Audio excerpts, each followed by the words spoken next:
Dream big, dream early, and dream often. Welcome to Agency for Change, a podcast from KidGlov that brings you the stories of changemakers who are actively working to improve our communities. In every episode, we'll meet with people who are making a lasting impact in the places we call home.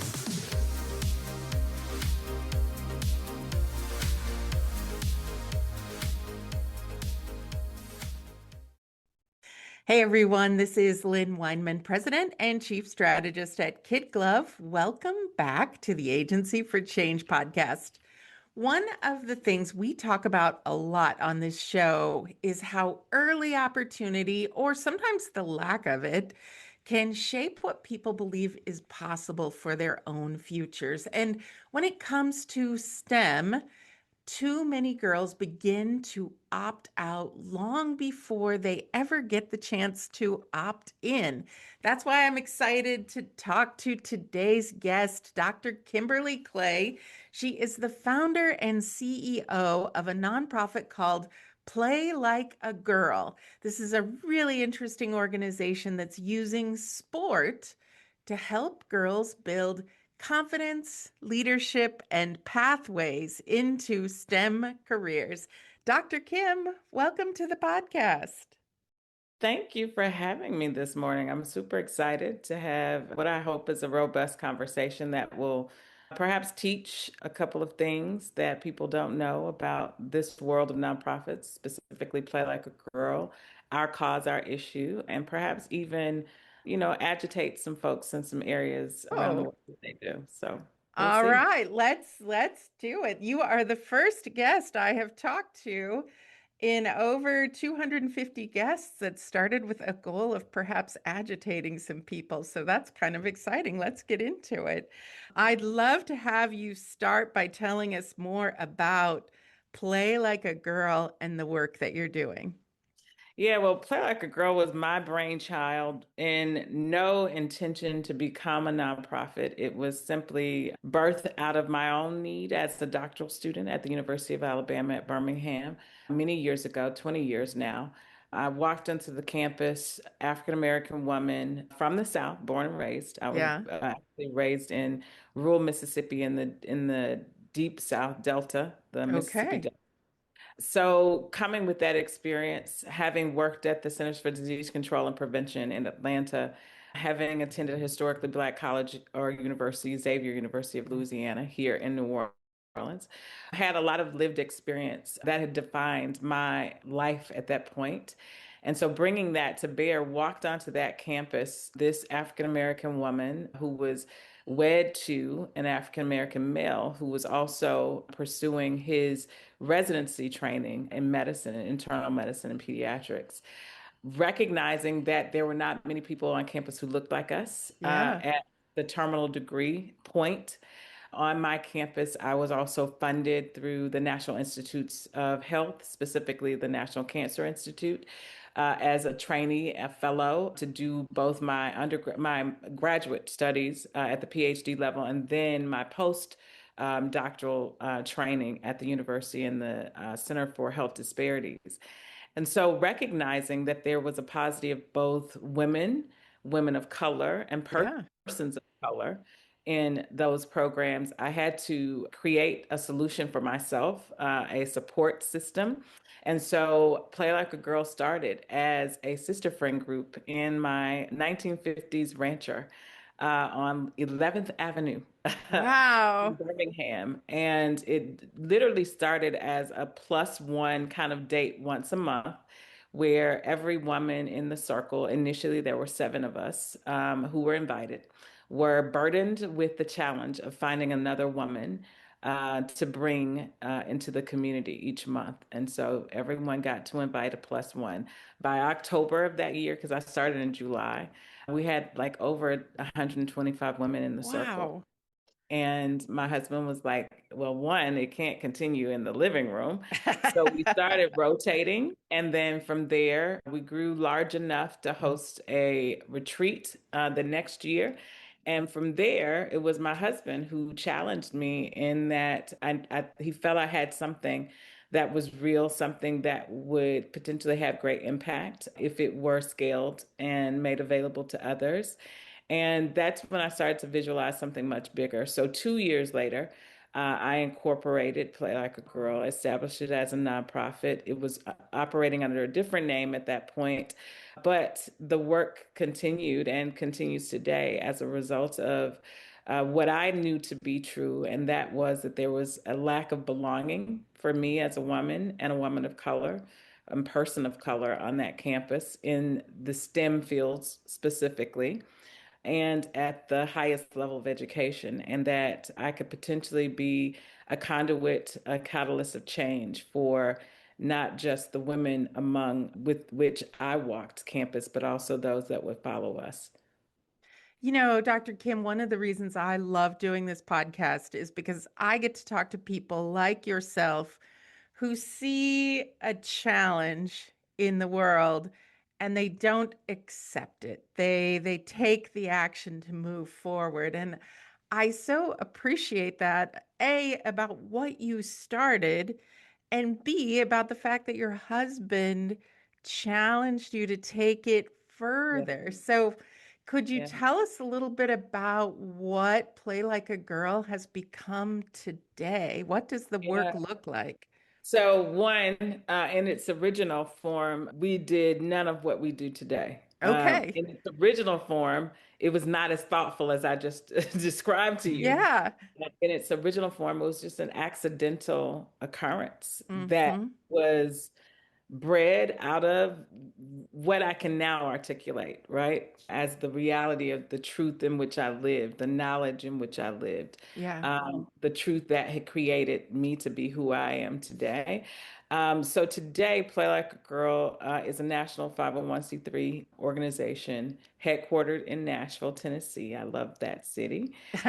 And we specifically leverage the skills that girls gain from sport to help propel them into male-dominated careers, competitive careers where men outnumber women. Yeah. We decided about probably 8 to 10 years ago to centrally focus on STEM, science, technology, engineering, and mathematics, specifically because STEM fields actually travel very consistently with sports for women and girls, in that girls drop out of sport or lose interest in STEM at twice the rate of boys as they transition from middle school to high school, which is why we also focus on targeting middle school girls. So getting girls before it's too late. Because if we wait until high school, we've already missed the window of opportunity.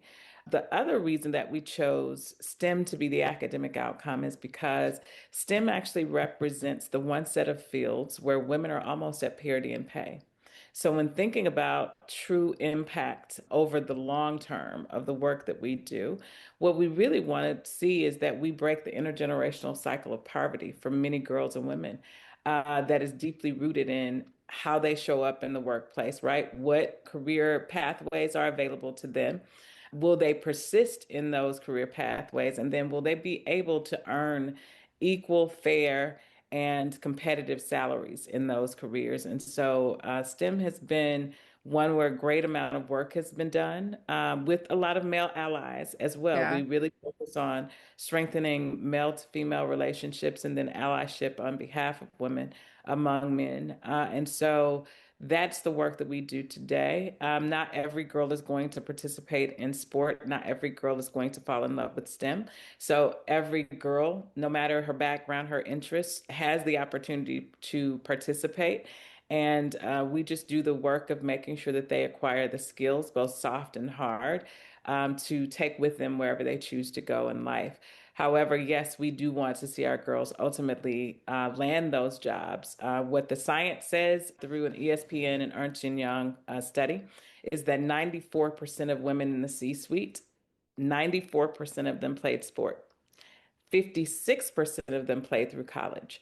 So several years ago, we also added a college scholarship program, which is now funded about 27 African American women pursuing STEM at historically Black colleges and universities. So I'm most proud, I think, of that work because it was done in memoriam to a longstanding Play Like a Girl volunteer who lost her life, her Mm. battle with a rare cancer. She was trained at my alma mater, Xavier University of Louisiana, here in New Orleans, and later at Meharry College of Medicine in Nashville. So again, our worlds kind of Yeah. aligned. She happened to be my sorority sister, but I didn't even know that when we were on campus because I didn't know her because she was older than I was. But she later crossed paths with me when she relocated home to Alabama, and Play Like a Girl was incorporated there because I was there as a student, and she became a volunteer and long time donor. And so we grew in relationship over those years. And when she passed, my husband and I decided to establish a scholarship in her memory. And so that is what we now continue to fund and to fuel. We see our first college graduates, not just from our middle school programs over the years. We've got a number of those students who are now either matriculating in graduate school or undergrad, have entered their first jobs. But this year, we also got the benefit of our first fourth year grads to complete with their scholarship support their 4 years of undergraduate studies. And so we have, in addition, a student who has completed her PharmD, so a doctor of pharmacy, who is continuing on and doing her residency training at Belmont University, Lipscomb University in Nashville. We have one who has also completed her medical training at Meharry Medical College and is completing residency in pediatrics at the University of Illinois in Chicago.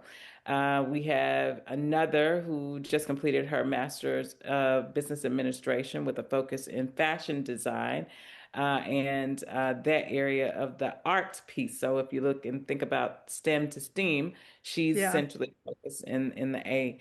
So those are just examples of, just amazing stories of impact and success that has come out of Play Like a Girl. And so for me, as I near what I hope are my last 3 to 4 years at the helm of the organization, it is fulfilling to see the results of the work over these 20 years. Yeah. Dr. Kim, you dropped some really great data points on us too that I was unaware of. I mean, I've always heard that girls tend to drop out of sports, girls tend to drop out of STEM studies, um, because it just seems like there's so many forces that they're up against to move forward in that area. But I heard you say that of the CEOs that are currently active, a high percentage of them played not only sports, but college sports. And I So find that really 94, interesting. Yeah. yeah, 94% of women in the C-suite, and that's every level, right? So it's technology, CIOs, it's operations, COOs, CEOs, executives. 94% of those women report globally. Globally. Yeah. Globally. Okay. Not just in Nashville, Yeah, not just in the US, yeah, but globally. global. Yeah. Report that they played sport, 56% of them through college. So for us, that was an aha moment that we were at the time leveraging sport for the physical and health benefit, right? That sport is more a catalyst around leadership and potential, right? Really getting women there because when ESPN and Ernst Young conducted the study in 2012, 2014, they also asked follow-up questions. They probed why. What Yeah. is it that you gain from sport that helps prepare you for a career, a competitive career? Because again, we're Mhm. talking in spaces where women are not necessarily represented at the highest level of companies. And what women identified were, characteristics like confidence, resiliency, the ability to bounce Mhm. back from failure, the ability to manage teams, Mm. right? So when we think about, say, the dropout of sport, women losing interest or dropping out of sport, girls specifically between middle school and high school, often there's a focus on pay to play, right? Yep. We know now that there's this big emphasis on getting kids into the sport that's going to ultimately send them to the professional leagues. Well, one, let's control for the fact that women don't have many options Right. as compared to males. So that's that's not necessarily a variable that we can predict or control. Yeah. And there's not much leeway there anyway. Secondly, many think about the developmental body development changes, not another variable that we can change, but there are variables that we can change, which are related to confidence, the lack of role models, the lack of sense of belonging, all of the things that these women indicate that sport gave them to help them be able to not only survive but thrive in some of the highest, most competitive spaces where men outnumber women, where women are often not welcomed, where there's not often a clear pathway for women in career. So when we look at the science around STEM and sport, these are also through lines for these specific areas of industry, whether it be from the playful side or the work site side, right? So thus we have built what we believe is a strong cohort-based program working with middle school girls from sixth to eighth grade, where we centrally focus on building confidence, connections, and career readiness. I like that. Confidence, connections, and career readiness. So let's Yeah. say somebody's listening right now. We don't have a lot of young girls listening to this podcast as far as Yeah. I can tell from our data, but I think we have a lot of parents that Yes. might be listening. So let's say somebody's got that middle school aged girl in their life. How can they access your programs? Well, one, we actually made probably the most world shifting decision ever just this year. So, one, I say world shifting in that it changed everything about how we do our programs and how accessible our programs will be to girls in the public. So, one, that decision was to make our programs school based. For the last 20 years, they've been community based programs. But post pandemic, we experienced a lot of attrition. So, girls not showing up for sessions, girls not appearing for sponsored events and those types of things. And you know, in this world of funding and sponsorships, Yeah. it's critical that the audience actually shows up to bring bear, you know, the things, the investment that the sponsors have made. So, in addition to that, in the political climate, with so much of equity work being defunded for the removal of entire centers to support the work and the research.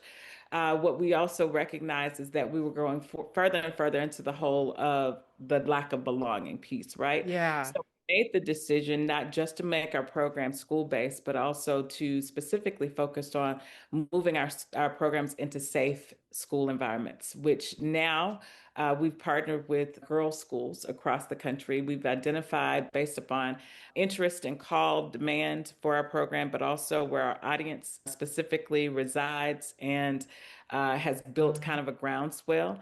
5 cities across the US. And in each of those cities, we will establish one school partnership. It will be with a girls' school. Some schools may have co-ed environments, but largely focuses on meeting the needs of girls. We've pilot tested this year 5, one in Boston, Seattle, Nashville, New Orleans, and Dallas. And Wow. so our goal is to add 5 new schools each year. And with each school, we have a cohort-based program through which girls enter in their sixth grade year and continue together on a journey through seventh and eighth grade so that we're able to look at this very defined audience of girls as it pertains to the outcomes that we measure.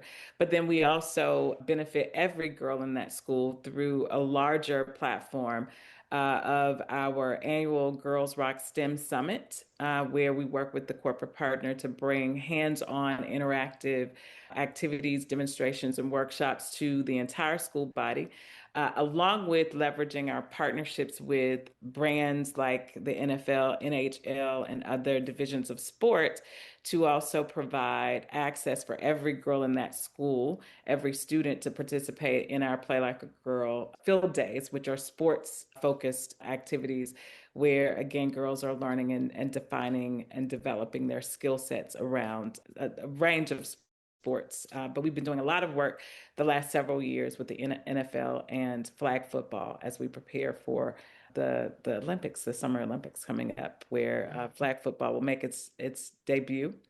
And then again, our goal is at home in Nashville to also continue with some of our public school partnerships that are also co-ed because we recognize that our donor base is there. And we want to be able to also see or at least demonstrate partnership at scale in our own community as well. Yep. Dr. Kim, you mentioned that when you started this, you didn't really envision it becoming this. And one consistent thread we've had from different podcast guests as we ask them for advice is many of them will say, don't wait to be perfect to start, right? And I think you saw a challenge, you did something about it, you created a movement that now is roadmapped to impact girls in 25 different cities, sponsorships with the NFL, sponsorships with the National Hockey League, looking forward to the Olympics. I mean, seriously, as you think about that, you got to feel a warm fuzzy about all of the impact that's happening there. And the truth of it is that it would not be possible without our corporate partners. I Right. named the leagues and the entities that people recognize, but there have been partnership with companies like Bridgestone America, as many people know, the Firestone side of things. Yep. There have been, partnerships with Amazon and Google and, so many other brands out there that people patronize every single day. They're on the tires on your cars, they're the rubber in your golf balls, they're, Yeah. the equipment you do your hair with, the one that you use for your smoothies or your coffee in the morning. Those are the brands that have leveraged their relationships with many of the leagues and other entities to bring Play Like a Girl together with them to do this work and have such an impact in community. And so I think we can't not give them recognition for living up to their corporate social responsibilities and truly wanting to make a difference in the lives of people in the communities that we work in or where we work. So we have really been fortunate to build a brand that's recognizable, that has integrity, that has great, what's the word I'm looking for? Proven impact over Yeah. 20 years that brands like those named, whether it be sport or corporate, would want to align and support the work that we do. Absolutely. So let's say we've got a listener that wants to support you either corporately or individually. What's the best way for them to connect? Yeah, the best way to connect with us is through our website at iplaylikeagirl.org. We do have in the top of the website a link for companies to, inquire and get more information. And there are forms there that will reach us in the front office to make those follow-up conversations happen.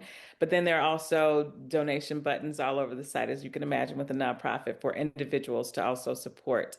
We also are always in dire need of volunteers and mentors. We actually, through our school-based programs, utilize a very specific form of mentoring called flash mentoring, which is really focused on providing girls with access to episodic, low impact, low effort, but high impact mentoring opportunities. So we Nice. treat every moment that a woman spends with a girl, whether formal or informal, as a mentoring opportunity. And so, with that, we do not require our mentors to have ongoing long term commitments to a girl because we recognize that high performing women, the women we talked about, Yes. Paul, are women who are already overtaxed, Yes. overcommitted, but really still want to make an impact. So we want to make it easier for them. We want to make it easy for women's networks and business ERGs or employee resource groups within companies to support us as well. So we do build custom opportunities through those partnership opportunities. And so they can also go to our volunteer page on the Play Like a Girl website to actually sign up to mentor or to volunteer in their own community as well. I appreciate your thoughtfulness on this across the board because I do have to admit, I love to help and inspire and provide information, but the thought of a long-term ongoing commitment is a little bit overwhelming with Okay. the requirements of my schedule and most women's schedules. So thank you for that. We'll get all of those links in the show notes on the KidGlov website as well so that And can I people can add, link in. yeah, can I add to Lynn that, to your point, for those who are looking for the long-term, high impact lift in terms of what they can offer, we are around the clock, around the year, but right now specifically recruiting new board members. Our board Oh, of okay. directors is national in scale. So we have a page dedicated to that job description and position opportunity description. So on iplaylikeagirl.org/jobs is a description of the types of people we're looking for, the strategic priorities that we have as a board of directors and organization. So I really encourage people, if you're in talent management, that's huge. We have a cadre of athlete ambassadors, really professional athletes, women who are performing at the highest level as elite athletes. At the collegiate level, we have a number of NIL sponsored athletes as well. And so we want specifically individuals who worked in the influencer and talent management space who can help us really strengthen our ambassador program. So that's one area. Anyone who has event planning, PR, or experiential marketing experience, that's a huge area of need that we have on our board. We definitely want more men, whether you are a girl dad or a man who aligns and wants to be an ally to the work that we're doing. We need more men represented on our board. Certainly, folks in banking and finance who understand money, partnerships, corporate partnerships, and sponsorships in particular. So it's an all call opportunity, but there are some very specific areas of need that we've identified as it pertains to our board of directors. So if you're looking to have, you know, 3 years of real intentional impact on a growing, thriving nonprofit and the girls that are served as a benefit, this would be a great place to serve. That's fantastic. And as with everything else, you are very thoughtful in the strategy of what you're putting together and that ask there. Thank you. I have one more question for you, and then I'm going to get to my favorite question that I ask on every podcast. But let's say someone's listening and they've been thinking about this for a while, or they're just inspired today. They want to support young girls in their trajectory. What advice would you have for somebody who wants to provide that support?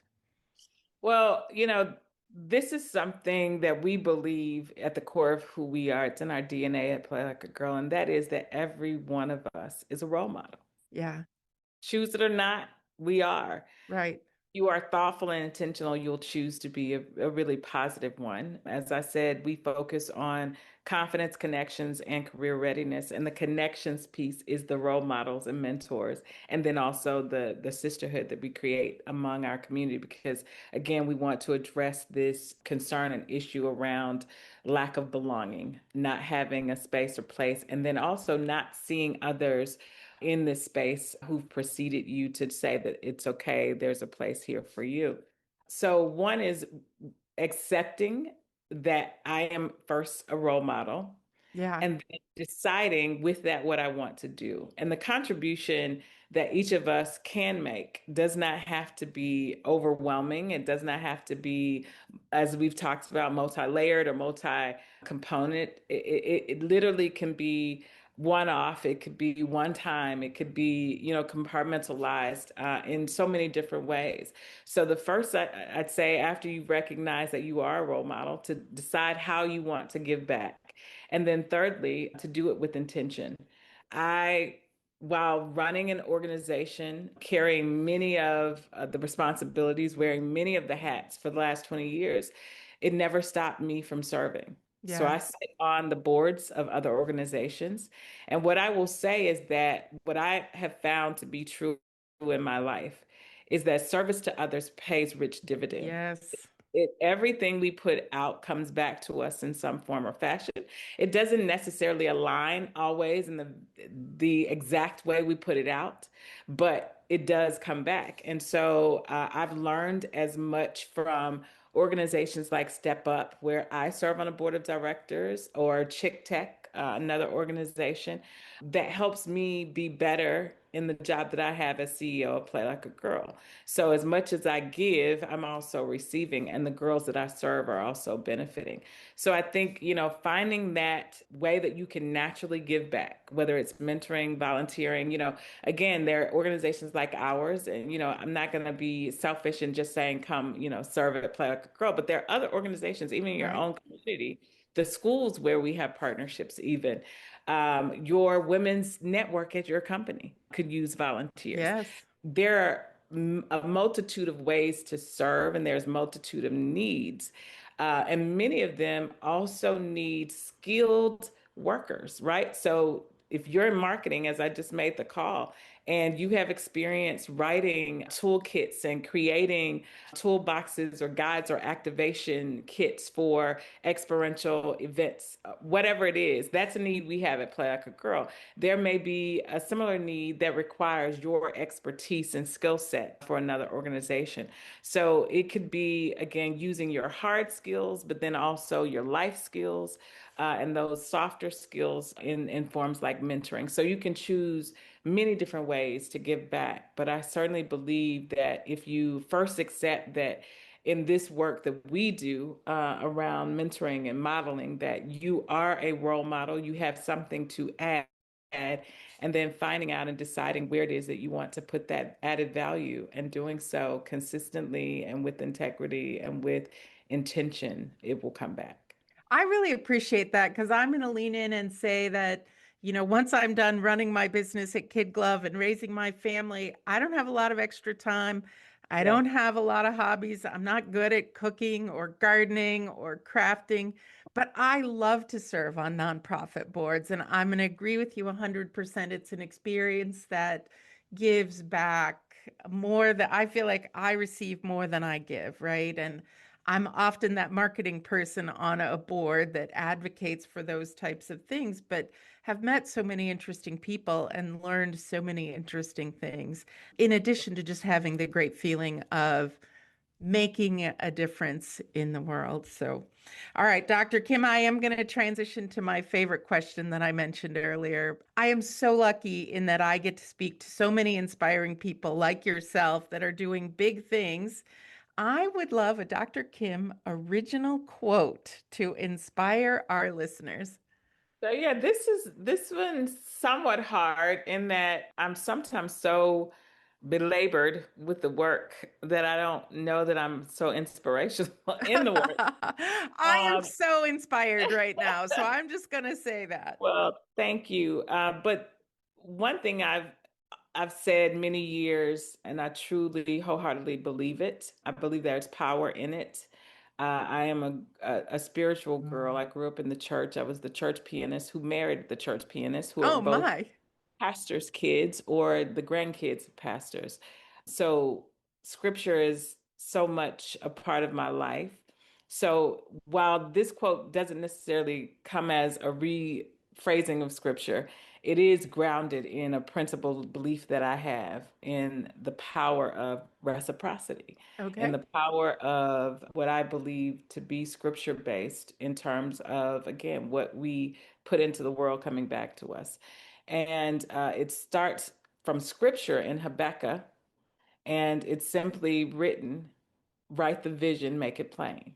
And though it may Ah, tarry, right, may be afar off for those who will glean upon it, put it out there, right, because it will eventually come to pass.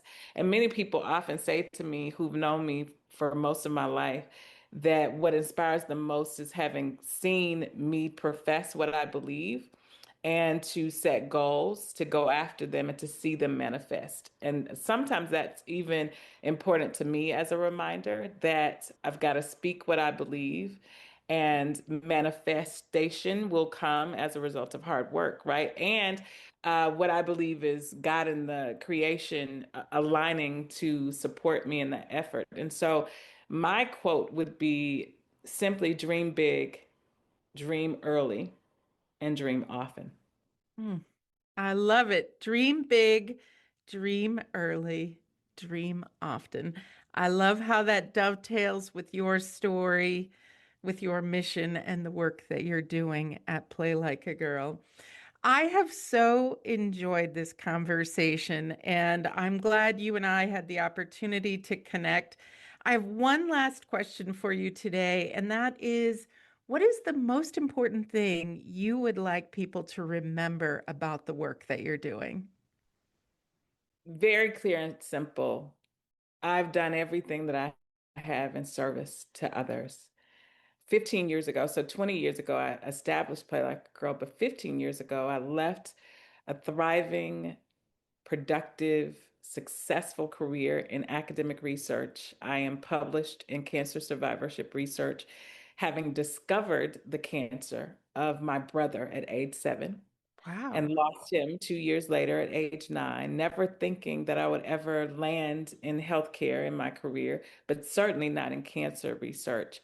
Landed there, published, doing important work, bridging the worlds of religiosity and spirituality with this world of cancer and cancer survivorship, trying to understand how to leverage spirituality to get people through their first 5 years of survivorship and beyond, and did great work there. I was professor at the University of Georgia and Morehouse School of Medicine. Loved what I was doing, but felt the call to come and do Play Like a Girl full time, but to do it without a salary or benefits. Wow. And so I often say it as I share the story, many people don't know, but there's not anyone else I know who's crazy enough to work for free for 15 years. But when you are called to a work, when you know that it is your life's purpose to do this work, Yeah.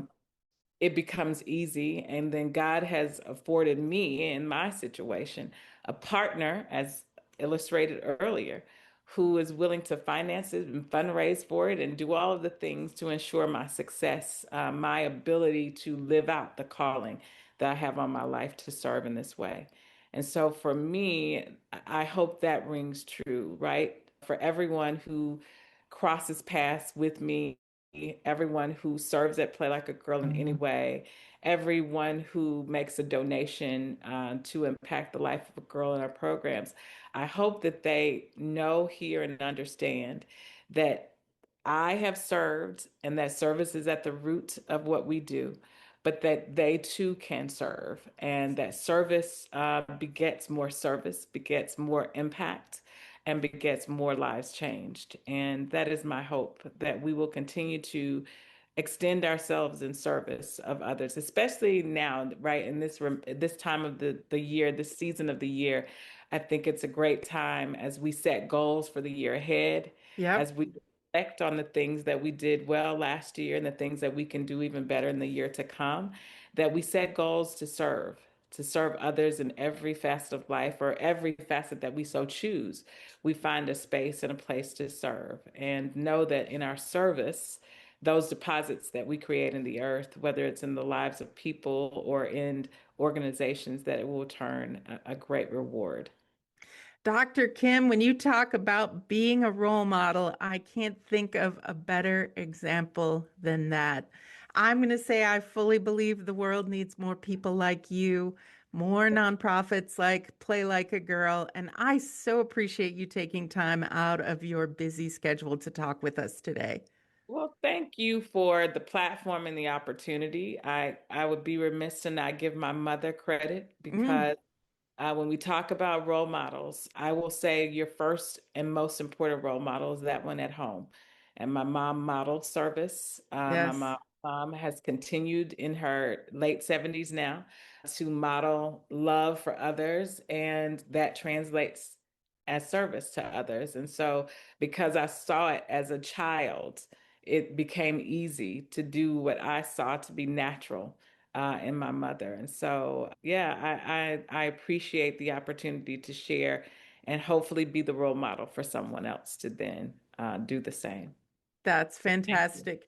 What a great shout out and honor to your mom and all moms out there who Yeah, maybe don't realize when they're tired and frazzled and doing the yeah. work and putting their family in front of themselves, what a significant impact they're making. Thank you so much, Dr. Kim. Thank you.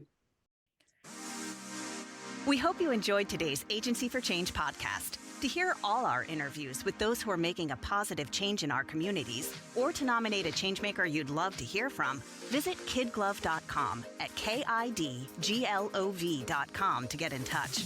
As always, if you like what you've heard today, be sure to rate, review, subscribe, and share. Thanks for listening, and we'll see you next time.